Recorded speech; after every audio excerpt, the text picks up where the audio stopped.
Skill आहे, माझ्याकडे त्या गोष्टीचा सेटअप आहे, की माझ्याकडून त्या लोकांना कशी मदत होईल, त्यांना मी त्या पद्धतीने मी त्यांना रोजगार निर्मिती. कसं आहे माहिती आहे का, रोजगार निर्मिती ही करायला त्याच्यासाठी एक वेगळी गोष्ट आहे. दोन गोष्टी असतात, की स्किल्ड लेबर, अनस्किल्ड लेबर.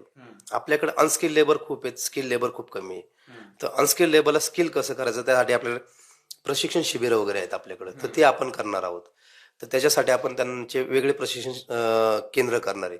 तर तिथं अनस्किल लोकांना आपण स्किल करून आपण त्यांना प्रवाहात आणायचं काम करणार आहे. म्हणजे तुमची परिस्थिती सुधारायची काम करणार आहे. म्हणजे जो काही 10वी-12वी झालेला आहे त्याला स्किल केलं पाहिजे. केंद्र सरकारचे भरपूर स्कीम्स आहेत की त्याच्यामधून ते होऊ शकतात. पण हे लोकांना माहित नाही की हे स्किलसाठी डॉक्युमेंटेशन काय लागतं आणि कशा प्रकारे हे होतं. कारण की याचं मार्गदर्शन कुणीच केलं नाहीये. आपण सगळेजण म्हणतो की हा सुशिक्षित उमेदवार आहे. अरे पण त्या शिक्षणाचा फायदा काहीतरी समाजाला झाला पाहिजे ना. शिक्षण का घेतो आपण, सुशिक्षित का असतो, का म्हणतो सुशिक्षित, त्याचा शिक्षणाचा फायदा आपला समाजासाठी झाला पाहिजे. त्या सुशिक्षित उमेदवाराला त्या नुसतं सुशिक्षित नाव असून चालत नाही ना. सुशिक्षितपणाचा उपयोग त्याच्या राजकारणात करतात. बरोबर. मग मी डॉक्टर लावतो. डॉक्टर काय, मी डॉक्टरचं कारण काय, की माझं ते डोकं आहे, माझ्या त्या डोक्यामध्ये माझ्याकडे काही